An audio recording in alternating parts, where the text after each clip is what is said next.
Hey, welcome back to the Hesitant Homesteader. Tonight we're just hanging out and we are sharing what's been on our hearts lately. I think we're just going to open up and be a little bit honest, do this a little bit differently than what we have in the past. Not that we've not been honest in the past. That's true. We have been very honest, very real with you, but a little bit different than what we've done. So it's been on our heart, and I've been pretty convicted lately about community and hospitality, kind of the way it used to be, you know? We've gotten really far away from really being in connection with people. Facebook, the internet, texting has kind of taken over. And so though we have our community online, which we love, and we love connecting with other people, we are challenging ourselves to do more connecting within our own community. And so instead of Googling or instead of looking something up, we're going to go and talk to the person who is planting strawberries and has done it for years, and talk to the people who have been raising bees and how do they do that. So we can just be in real communication and real conversations and connect with people to get their expertise. Yeah.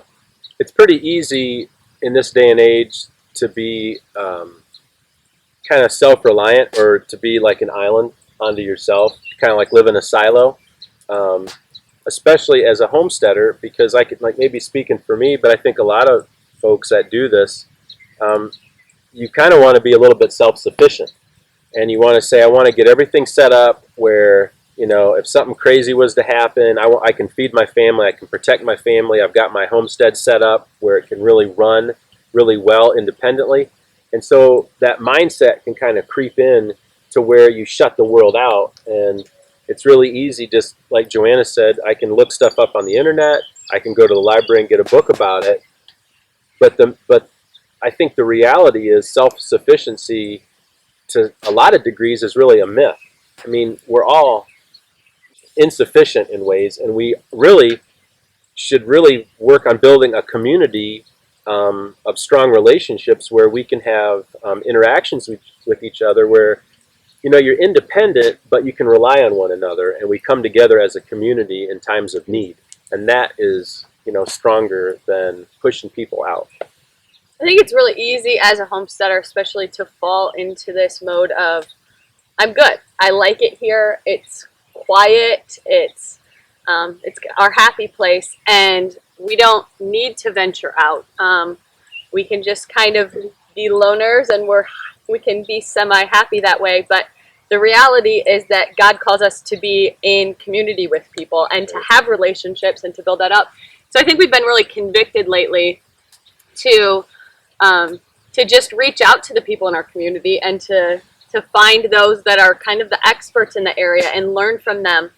I think that there's a lot of farmers that they're getting older and they're up in age, and I think that we're going to lose that ability to reach out to them and to learn what they have gained over, you know, the course of their life. And I think that they're more than willing probably to share it with us. Well, yeah, just that wisdom that the elderly people have, and we're getting more elderly as the years go by.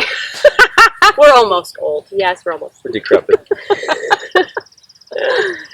So, you know, and last year we went and picked strawberries at a place called Barb and Dick's, and Jenna had a really great conversation with the couple there, and we told him we would be back and that we would like to interview them, and I think he was pretty excited.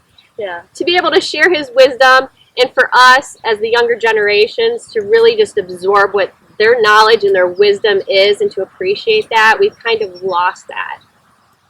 Well, and how many times have you gone online and you're looking for a way to do something, and you think, well, this is perfect. This is, you know, step-by-step instructions on it, do exactly what I want to do. But this part you don't take into consideration is maybe your location.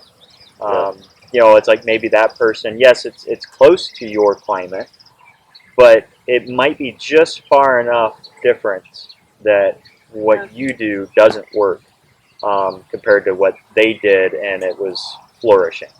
Right.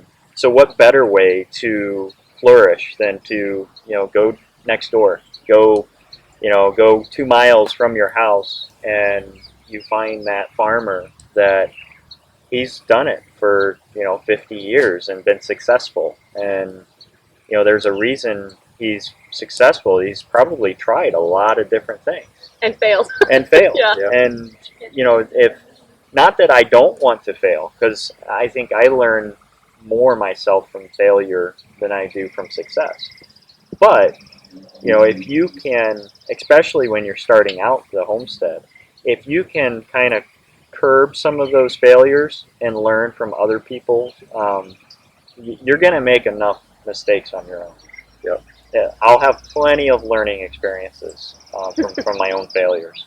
But if I can get that one extra step up this year by doing something that somebody that's already done it 100 times, kind of following a little bit of their success, then that's just that little bit every year that you can build and be more self-reliant from a food, especially we really want to try to do our food organically, and some of that stuff is very difficult when a lot of your surroundings say spray, spray, spray, or use GMO this because it's you're going to get such a huge crop. Well, I don't necessarily think that's the healthiest thing for us to do. Yeah.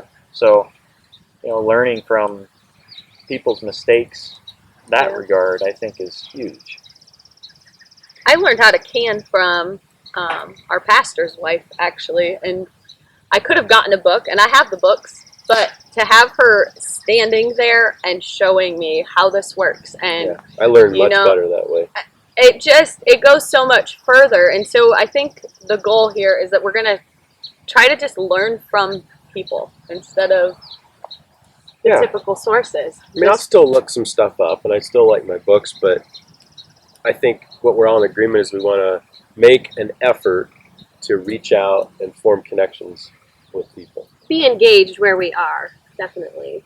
Yeah. And just, back a long time ago, the elderly women or the women, have gone before us, had such experience with different things. You'd call your mom for a recipe, or how do you boil an egg, or whatever. Mm-hmm. Now we just Google it. So Right. getting back to, how can the older women help mentor the younger women, and in which ways? Jenna and I, we were talking earlier about this, and I said when I was driving it, what came to mind is how in this day and age, it's so easy, because of machinery and technology, how it's changed our lives. And I said, you think about who had that interdependency and who had what communities had strong relationships, and it would have been like our predecessors when it was agrarian, when everybody was living off the land. And I said the only thing I could think of that jumped to mind was in our area in Ohio is the Amish community, and they don't have much technology. And so if you've ever studied the Amish or you've visited Amish areas, they have smaller farms because without that massive technology, there's a lot more density of farms. Around here, it's pretty far away from your neighbor because you got hundreds and maybe thousands of acres that people farm. And so you're down a long driveway and you're just really isolated. But when you go into an Amish community or anywhere in America before massive technology, farms were fairly small. I don't know what the average size was. I want to say I've read somewhere 30, 40, 50 acres at one point. What you could plow with horses, And so they would share with each other. You'd see your neighbor all the time. You might be in the field plowing with your horse team, and then there's your neighbor. And the wives would get together, and they would make lunch or dinner for their husbands. If they had a big project like a barn raising, they would get all of the men and women together in that community, and they would work together. And they did rely on each other. If somebody was sick, they'd say, hey, that family's sick. We're all going to go over and take care of the livestock for them. The women might help teach and educate the children. And I think that makes for a lot stronger community. For sure. We've actually joked around with our homeschool community about this becoming a reality in the past, before this was even a thing we were talking about. Just that we all have all these projects, and a lot of them do some homesteading type things on their land as well. And we've just kind of had conversations like, you know what, this would be a lot more fun if we all just got together and we worked on one project at a time. So if you're watching this, friends, we might be hitting you up and actually following through on that. We get done a lot quicker with our projects, definitely. And also have those relationships and friendships be deepened, and then the kids can run around and learn about what real relationships are about and connecting, and that would just be fun for them too. Yeah. And I think to go a little bit further, just to have hospitality, to recognize that our houses are never going to be done and perfect, and the way that we, you know, have them Pinterest in our head of what it should look like in order to have people over, but to just open our homes and our lives to inviting friends over and just being together. We're with some friends this weekend, and it's just a good reminder of how refreshing it is to be with like-minded people and to just be able to hang out and not think about work and just be, you know. Yeah. I feel like if I'm not at my full-time job, I come home, Ben's the same, you've got a list of all these projects, and you're just constantly working, and I get into my mindset where I'm like, well, we're not going to invite anybody over this weekend because I really want to get this done, and I got to get that done. And we don't take time to allow room, margin in our life, you know, for that. And we're never done. You know, we have so many projects, as I mentioned on one of our videos. If we waited until all of them are done, we never would have anybody over.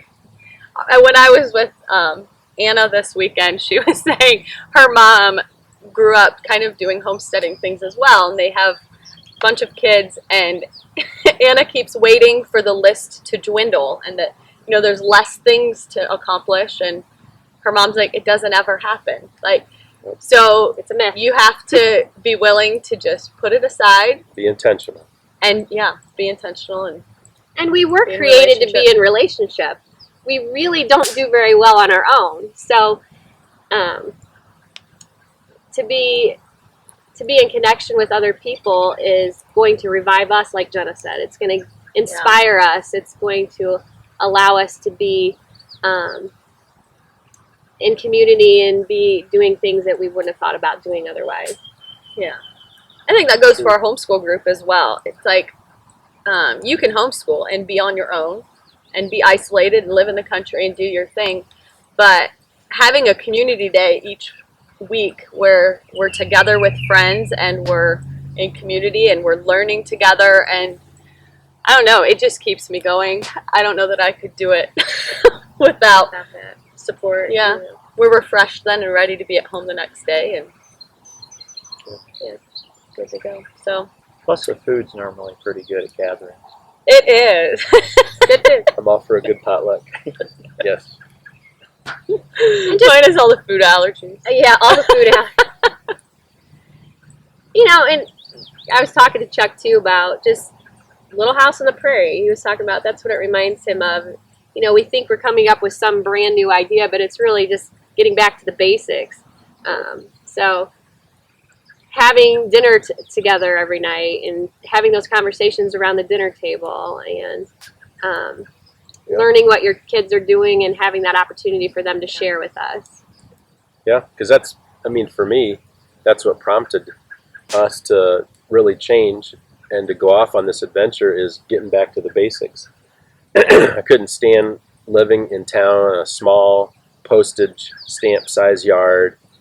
Everybody was looking at every move that you did. There was no privacy. They didn't mean to. Yeah, I mean, it was just you couldn't help it. Everywhere you turned your head, you were looking at somebody. We were on a four-way stop. And I actually really enjoyed being in town and the relationships that I had there. But it is really refreshing to be in the country and have a little bit of space too. Oh, I loved it. Right when we bought our house, it was like, I'll never forget. I was coming home from work. We hadn't moved into the house, but we had took possession of it. And on the way back home, I stopped by the house, and there was nobody there, and it was just it was awesome because, you know, our yard's only about an acre, but compared to where we lived, I felt like, Had to feel huge. yeah, I mean, I felt like I had a ranch that was massive. I just walked around. It was a beautiful day. Man, oh, it was just awesome. Now, if we could have brought our craftsman style house with us, we would have. Yeah. We loved that house. It If we could have just moved it to the country. If it just had a yard. Yes, if it just had a yard.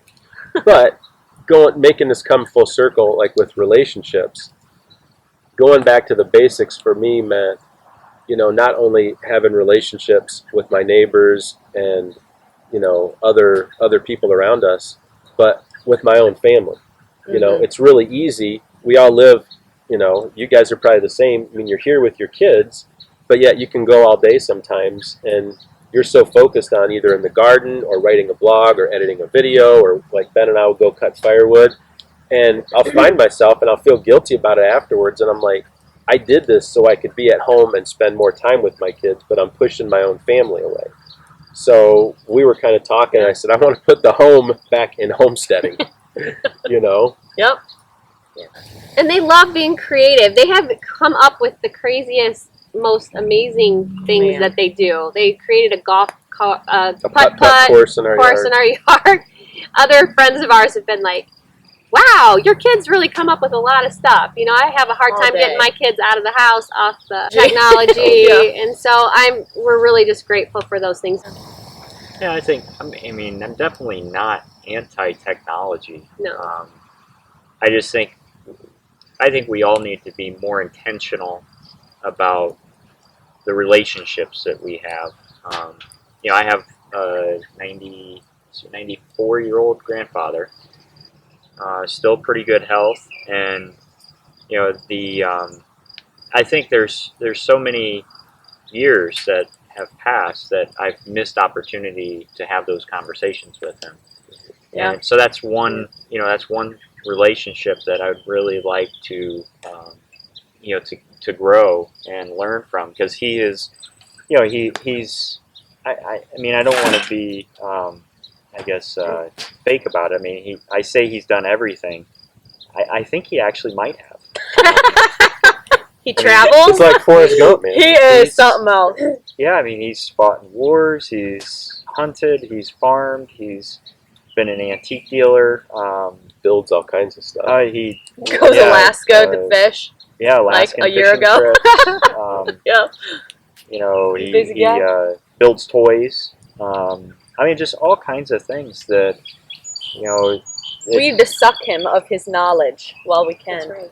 I don't know if that's proper terminology, but Maybe not so aggressive. I would like to, Give me your brain. Give it to me. I would like to absorb what overflows of his knowledge. That sounds That's a little nicer. more. Well, because Little nicer. when they're gone, they're gone. I think about that with my dad. Yeah. I'll go over and I'll mow the grass, and I'm doing work, and if the kids are with me, we're having supper, I'm helping the kids, and I'm doing dishes, and then I'll go home and I'm like, that was stupid. Like, I was just with my dad for 3 hours, and I didn't ask him anything. My dad's 88, and I'm like, there's probably stuff that I never asked him about his childhood or about his businesses or Although you have advice. had those conversations. I have, but it's like, You don't want to miss something. yeah, that's I don't there. want to Yeah. have regrets, you know. And if I'm so busy doing stuff and I'm not making time to build relationships, Yeah. I think you have a lot of regrets. Well, I think another thing that kind of to evolve this is with the kids. Now, I want our kids to not just respect, you know, their elders, but I want them and to encourage them to love that time that they get with them. You know, I dropped the kids off at Ma's, my mother. All of our kids call her Ma.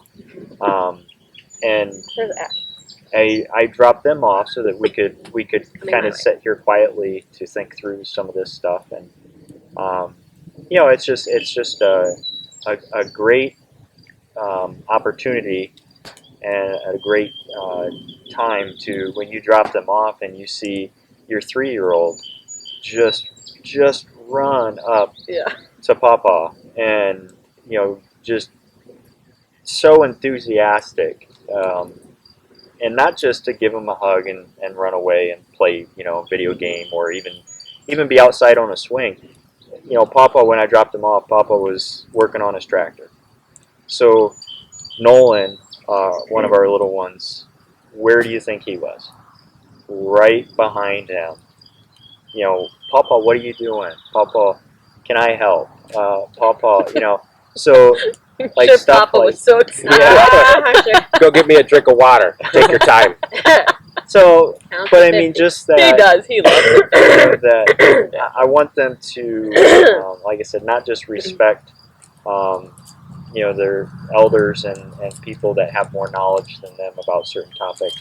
I want them to encourage them to ask questions and want to learn from them, and because there's, and I don't want to be sad about it. I mean, it's just a fact of life. But when when that knowledge passes on, it's gone.